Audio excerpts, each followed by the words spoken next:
What's up guys, welcome back here. Today I'm back with another video, and in this video, I talked about the back courts, and in this one I'm going to be talking about the front courts, ranking all 30. Going to try to hopefully keep it shorter this time, but we'll see. But before we even start the video, you already know it's going to be a banger, so make sure to drop a like on it. Comment down below any news video ideas you want me to do. Don't forget to subscribe to the channel. At 72 right now, the goal is 100 by the end of the year. We have like 2 weeks left to do it. I know we can do it, but now let's get started. So starting with 30 through 21, at 30, we're going to have the Thunder of Lieutenant Dort, Darius Bazley, now Horford. Horford can maybe break out. Dort's a good defender. This trio is not going to be that good compared to the other ones. Sorry, no offense. 29, Jeremy Grant, Blake Griffin, and Mason Plumlee. We're mostly relying on how Blake Griffin looks. If he looked like how he looked last year with injury issues, and Jeremy Grant's all about preseason, and Plumlee just being Plumlee, they're not going to be super good. 28, I feel like this is disrespectful by Patrick Williams, Lauri Markkanen, and Wendell Carter Jr. Lauri looked like he regressed, but Patrick Williams looked like a really good rookie, but the talent in this league has been really good. The Bulls are not going to be a very good team, and with Zach LaVine and Kobe White going to take most of these shots, I really don't see the Bulls lineup being really good. I don't really see them being a great team. I don't really see this front court thriving with Wendell Carter Jr. getting bullied in the paint by guards. That's just tough. But yeah, 27, we're gonna have Denny Avdija. We got Jamora Thomas Bryant. Denny Avdija, unknown player. We don't know how he's gonna perform. We don't know if he's gonna look inconsistent. Rui Hachimura, he's gonna have to space out, especially with Russell Westbrook. Once he develops that consistent three-point shot, he'll be higher. And Thomas Bryant, really good three-point shooter, not a great defender. Brings him to like 27. At 26, we're gonna have Harrison Barnes, Marvin Bagley, and Rashawn Holmes. Marvin Bagley, I'm really high on. Gotta see how he performs through the injury issues though. Holmes is just a solid center. Barnes, I do not like at all. They're gonna be at 26. 25, James Ennis, Aaron Gordon, and Nikola Vucevic. James Ennis brings him down. With Jonathan Isaac, it would have been much higher. But Aaron Gordon's gonna need to be more consistent and have a better shot selection. And Vucevic, you know he's gonna be an all-star player. He's pretty good. But I can see him taking a step down, and I see him falling to 25. At 24, I'm going to have Gordon Hayward, PJ Tucker, and Cody Zeller. Gordon Hayward, we don't know how he's going to look. Going through another injury as he just injured his pinky somehow. Hope for the best recovery, but I don't know how he's going to look being the $30 million man. He's going to have a lot of pressure. I don't know if he's able to live up to it. PJ, great stretch big. Cody Zeller, great inside big. Well, not great. He's an okay inside big, but this trio is just not going to be super good, especially on the Hornets. At 23, we're going to have Obi Toppin, Julius Randle, Mitchell Robinson. Obi Toppin looks like a lot of guys rookie of the year other than LaMelo. He's a beast, athletic.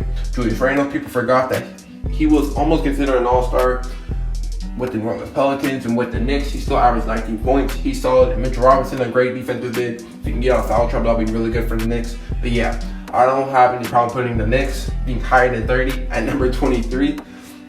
At 22, I'm going to have Derrick Jones Jr., Robert Covington, and Yusuf Nurkic. Derrick Jones Jr., athletic, working on his shot, definitely getting better, has a lot of upside, especially defensively. Robert Covington, he is great defensively and a great shooter. 3-and-D wing, perfect for the Blazers. Nurkic, people forget how beast he was inside. Like a 15 and 12 type guy, he could consistently get you that, and he's gonna be really solid for the Blazers, which is why I'm gonna have them at 22. At 21, I'm gonna have Eric Gordon, Christian Wood, and DeMarcus Cousins. Cousins coming off that injury, we gotta see how he's gonna look. If he's close to Brian Boogie, they're definitely top 20, maybe top 15. Christian Wood, we just gotta see if he's able to keep the spark that he had in Detroit to Houston, but it's gonna be tough because remember, that's Detroit. This is not Detroit. And Eric Gordon, he just needs to be more consistent, but if he's able to do that, the trio can be really good. It's just that based on what I've seen, I'm gonna have him at 21. If I see a little bit more from him, they can definitely keep top 20. To start off the top 20, we're gonna have Mikal Bridges, Jay Crowder, and DeAndre Ayton. I feel like he's gonna have a bunch of upside. Being the third best player, he could potentially be the second best player, or how much of a beast he really could be. And Mikal Bridges and Jay Crowder, great 3-and-D wings. Really gonna help out the Suns a lot. I feel like this trio is underrated. But yeah, I'm gonna have him at 20. 19, Isaac Okoro, Kevin Love, and Andre Drummond. Yes, I get Drummond wants a lot of money, and he's that packed, but he's still a really good center.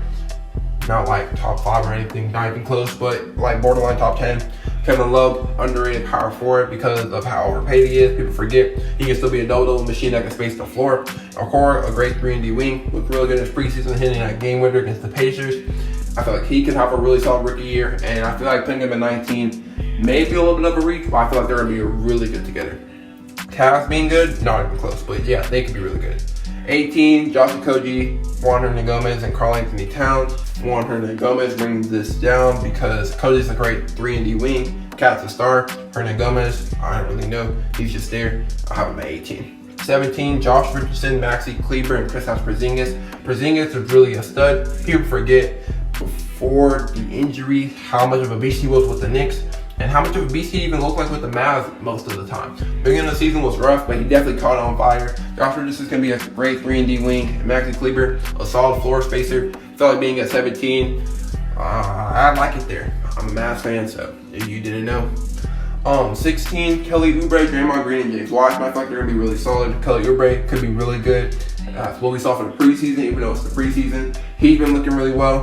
Draymond Green and James Wiseman was questioning me because Draymond Green, will he go back to what he was with the Warriors, where he was a DPOY candidate, amazing playmaker, potentially an all-star? James Wiseman, he's only played 3 games, hasn't played in the preseason. Can he be something special? But yeah, I'm having my 16 for now.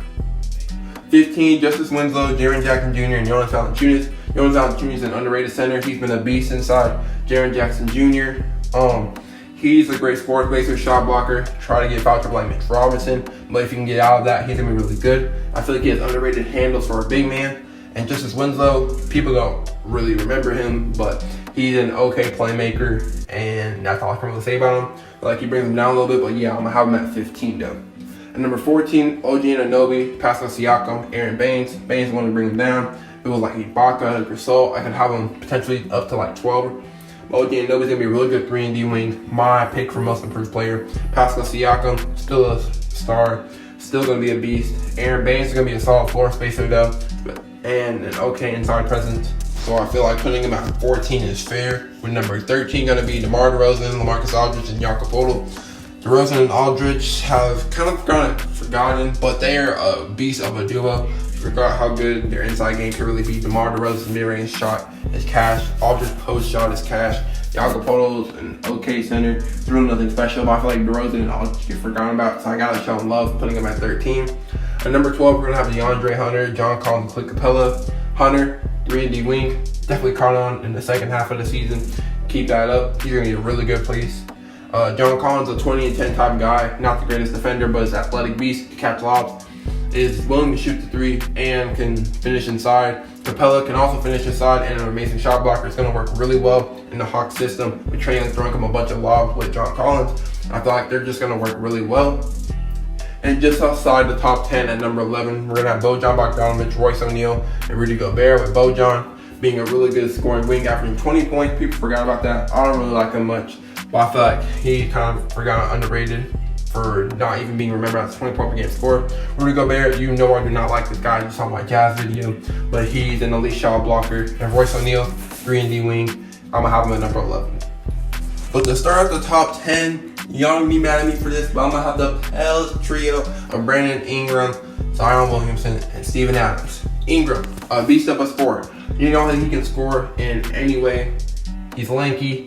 He has a KD type build. He's gonna be a beast next year. I don't know how much of a beast still, because he's going to be playing with Zion, who's also going to be a beast, and he's going to play more than 22 games this year. I don't know how many games he's going to play. His health is really going to play a factor in his stamina, especially his perimeter defense too. He still hasn't looked very good at that area, but you know how a beast he can be in the offensive end, how beast of a rebounder he could be. Speaking of rebounding, you got Steven Adams, a really good rebounder, a great inside presence, a pick and roll man that you really want. So like him, Zion, Ingram, they're going to be a really nice trio. The backcourt is going to set them back from being a playoff squad. With number 9 being TJ Warren, DeMontis Sabonis, and Miles Turner. The thing about them is they're all really good throughout. Turner, great floor spacer, great shot blocker. He is probably a top 100 player in this league. Sabonis, great post scorer. You know how he finishes inside. Was an all-star last year. Underrated playmaking and handles for a big man.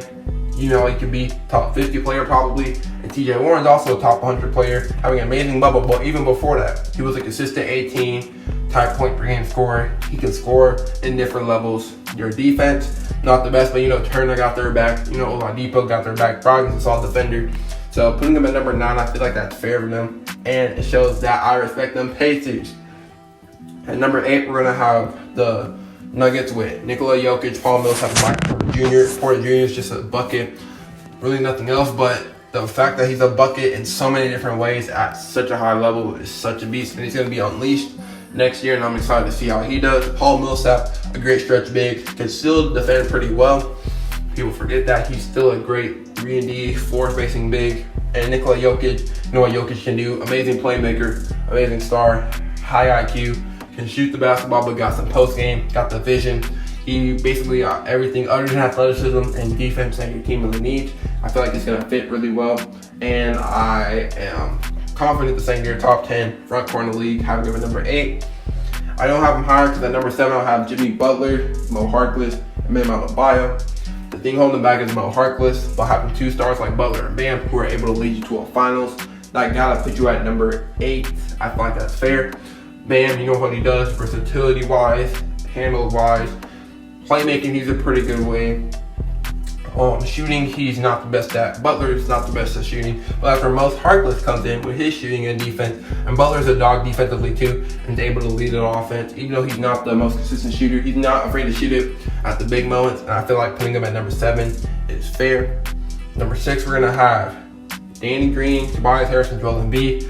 I may be reaching on this, but Tobias Harris is a bucket. He can get 20 points per game with ease, and Embiid's a beast inside. And honestly, I'll take Danny Green and Tobias Harris over MPJ and Millsap, which is what puts the Sixers, for me, over the Nuggets. At number 5, we're gonna have KCP. We're gonna have Anthony Davis. I'm gonna have Marc Gasol. Montrezl Harrell is gonna be the 6th man, I suppose. And if I put LeBron with the Lakers, they will definitely be number 1. But I think LeBron can start at point guard, so I'm gonna have this lineup, which puts him at number 5. Anthony Davis is a stud. KCP is a great shooter, and he looked really well in the playoffs. Marc Gasol has high IQ, but there's just these 4 front courts that just I couldn't put them over. Starting at number 4, which is gonna be Jaylen Brown, Jason Tatum, Tristan Thompson. Y'all can really make the case for them for number 2. I feel like Tatum doesn't reach the level that these stars reach at number 3 and 2 with solid role players next to him. But Jaylen Brown's also a stud, which is why you can put him higher, which is why I really like him. I feel like he's going to have a beast of a year, potentially an all-NBA player next year. Tristan Tall is a solid big. He has championship experience, got rebounding, and with the way that Tatum and Brown can score and even defend pretty well, number 4, I feel like it's a really good spot. They really could be higher though. Number 3, I'm going to have the Los Angeles Clippers with Kawhi Leonard, Marcus Morris, and Serge Ibaka. Ibaka is stretch big who can defend, probably defend better than Montrezl Harrell can, especially against guys like Jokic if they ever meet up again. Marcus Morris is a great scorer. He's a dog. He's willing to get dirty and try to do whatever he can to win. Sometimes he gets a little too dirty, cough, Luka, cough, but he just wants to win, and you can tell from the way he plays and his ability to score pretty well. Especially with the Knicks, not as much with the Clippers, but you saw in the playoffs, he's able to score when other guys are off, like Paul George. And I feel like next to Kawhi Leonard, who you know what he is, former Finals MVP, defensive stud, able to average like 25 points per game with ease, was like one of their best playmakers on the team, which was weird because Kawhi Leonard ain't really that type of guy, but he was still able to take that role and still average like 25 with pretty good defense. Not the same as the San Antonio days, but it's still pretty good. So I feel like at number 3, it's fair behind Joe Harris, Kevin Durant, and Jared Allen, who's going to be number 2 for me. Joe Harris, amazing sharpshooter, one of the best shooters in the league, probably top 5. Kevin Durant, you know who Kevin Durant is. You know who Kevin Durant is. He's an automatic bucket getter. Trying to think something cool. I don't know what to say. But Kevin Durant, automatic bucket getter, underrated defender, great shot blocker. And speaking of shot blockers, you got Jared Allen, an inside beast who can block shots really well. Like he's going to have a pretty good year next year, really well. Joe Harris going to prove what his money's worth by knocking down on threes. And next to KD, I feel like it's going to fit really well. I may be reaching on him, to be honest. Looking back at it, I could switch them with the Celtics, have them at number 4, but I'm okay with putting them at number 2. But no way that any of these 29 front courts could be Chris Middleton, Giannis Antetokounmpo, and Brook Lopez. I'm sorry, but this was the clear-cut number 1. If I had LeBron instead of KCP, they would have been a clear-cut number 1. But you have the MVP in Giannis with an all-star in Chris Middleton. A great shooter, almost a 50-40-90 guy in Chris Middleton. A DPOY winner in Giannis, another elite shot blocker in Brook Lopez. They just fit perfectly, and I got them at the number 1 front court in the league. But what do y'all guys think about these rankings? Comment down below your opinions on this, and don't forget to like the video and subscribe to the channel if you enjoyed. Peace out, guys.